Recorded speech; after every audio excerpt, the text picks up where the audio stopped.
The shadow in Silkwood Creek, the flickering neon sign of the Silkwood Creek diner cast long, distorted shadows across the rain-slicked highway. Inside, the air was thick with the aroma of stale coffee and desperation. Detective Isabella Izzy Diaz nursed a lukewarm cup, the grim case file lying open before her like a malevolent oracle. The disappearance of Sarah Miller, a vibrant college student, had cast a pall over the small town. 5 days, no witnesses, no ransom note, just an eerie silence where laughter used to be. Izzy felt the familiar gnawing of helplessness, a sensation she loathed. Sheriff Brody, a man whose face seemed permanently etched with fatigue, joined her in the booth. "Anything, Izzy?" She shook her head, pushing a grainy photograph of Sarah across the table. Nothing concrete. Her dorm room was clean, no signs of struggle, her car's still in the campus parking lot. "It's like she vanished into thin air," Brody muttered, rubbing his temples. "The townsfolk are spooked. Silkwood Creek ain't exactly known for its excitement, let alone disappearances." As if on cue, the diner door creaked open, and a gaunt, elderly woman shuffled in, her eyes wide and haunted. "Mrs. Gable, Sarah's landlady." "Detective," she croaked, her voice trembling. I found something." Hope, a fragile butterfly, fluttered in Izzy's chest. "What is it, Mrs. Gable?" "In Sarah's room, under her bed." She placed a small, intricately carved wooden box on the table. It was dark, almost black, the wood feeling strangely cold to the touch. Izzy picked it up. It was surprisingly heavy. There were no hinges or visible openings. "What's inside?"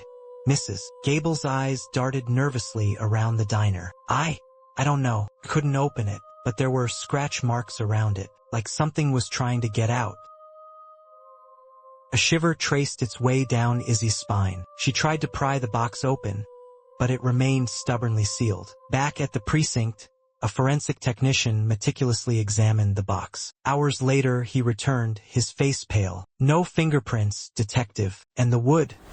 It's unlike anything I've ever seen. Almost petrified. We tried an X-ray, but it's completely opaque." That night, Izzy couldn't shake off the unsettling feeling the box evoked. It sat on her desk, a silent, ominous presence. She ran through Sarah's contacts, her social media, anything that could offer a clue. Nothing seemed out of place. Sarah was a bright, well-liked student with no known enemies. Driven by a hunch, Izzy decided to revisit Sarah's dorm room. The silence there was heavy, almost suffocating. As she stood in the center of the room, a faint, almost imperceptible scent reached her nostrils, something metallic, tinged with decay. She knelt down, running her fingers along the floorboards. One section felt slightly loose. With a grunt, she pried it open. Beneath, nestled in the dusty space, was a small, leather-bound journal. Her heart pounded as she opened it. The handwriting was Sarah's, but the later entries were erratic,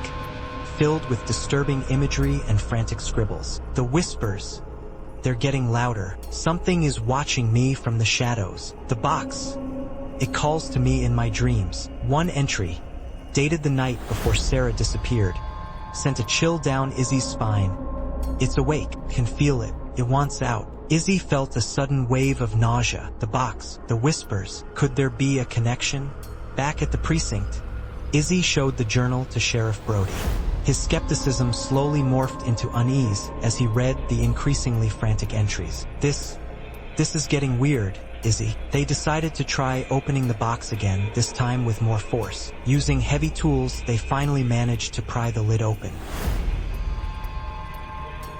Inside, nestled on a bed of faded velvet, was a single, tarnished silver locket. It was intricately engraved with symbols Izzy didn't recognize. As she reached for it, a wave of icy cold emanated from within the box, and the lights in the room flickered violently. Suddenly, a blood-curdling scream echoed from the evidence lockup. It was Officer Miller, the night guard. Izzy and Brody raced towards the sound, their guns drawn. They found Miller slumped against the wall, his eyes wide with terror, pointing a trembling finger at the open evidence locker. The wooden box was gone. In its place, a dark, viscous residue shimmered on the shelf. It moved, Miller stammered, his voice barely a whisper. It floated, and then It just vanished. Brody stared at the residue, his face ashen. What in God's name was that?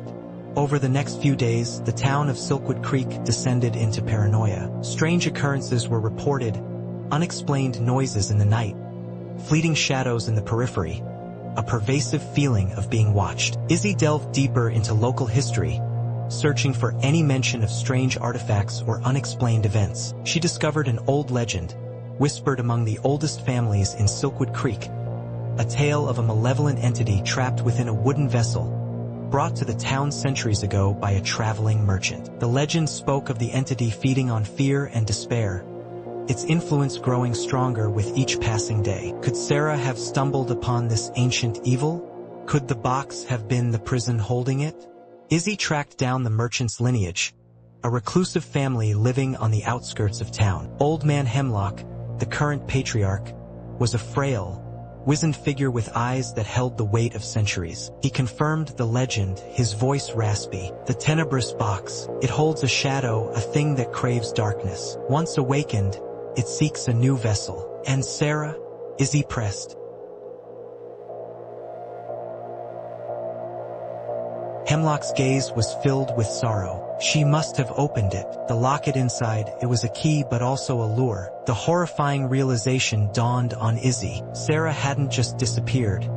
She had become the vessel. The disappearances started subtly. A stray dog here, a missing cat there. But then, people began to vanish. A shopkeeper, a waitress, a teenager walking home from school. The fear in Silkwood Creek was palpable. A feast for the entity. Izzy and Brody, along with a handful of terrified deputies, barricaded themselves in the precinct. The night outside was alive with unseen terrors. Whispers seemed to seep through the walls, cold and insidious. Suddenly, the lights flickered and died, plunging the precinct into darkness. A low growl echoed from the hallway. "It's here," Brody whispered, his hand trembling on his gun. A shadowy figure materialized at the end of the corridor, its form shifting and indistinct. It moved with an unnatural fluidity, tendrils of darkness reaching out. Izzy felt a primal fear grip her, but beneath it, a steely resolve hardened. She wouldn't let this shadow consume her town.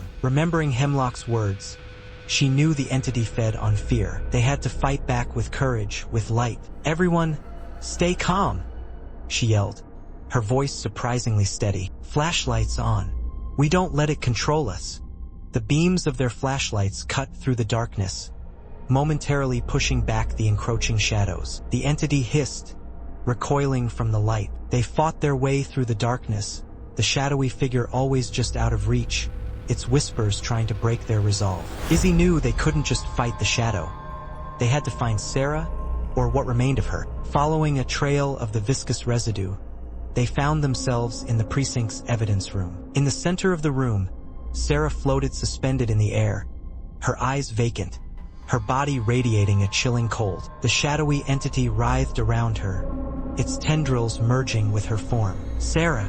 Izzy cried out, but there was no flicker of recognition in her eyes. Hemlock had warned them. The only way to stop the entity was to destroy its current vessel. But Izzy couldn't bring herself to harm Sarah. There had to be another way. She remembered the silver locket. It was a key but also a lure. Could it be a point of vulnerability?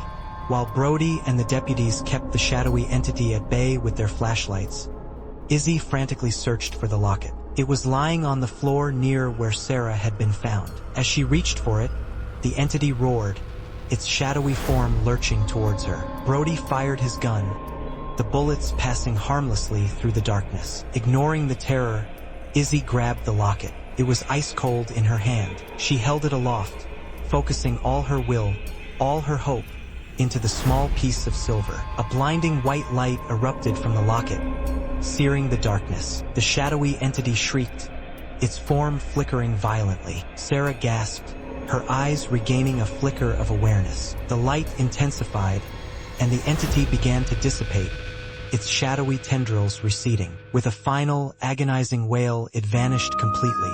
Sarah collapsed to the floor, unconscious but breathing. The darkness in the evidence room receded, replaced by the flickering emergency lights. The viscous residue had turned to dust. The tenebrous box remained open on the floor, empty and inert. Izzy knelt beside Sarah, her hand trembling as she checked her pulse. Alive. She was alive. The ordeal was far from over. The town of Silkwood Creek would bear the scars of this encounter for a long time. But for now, the shadow had been banished. The light had prevailed. As dawn broke over Silkwood Creek, casting a fragile golden hue over the rain-washed streets, Izzy knew one thing for sure.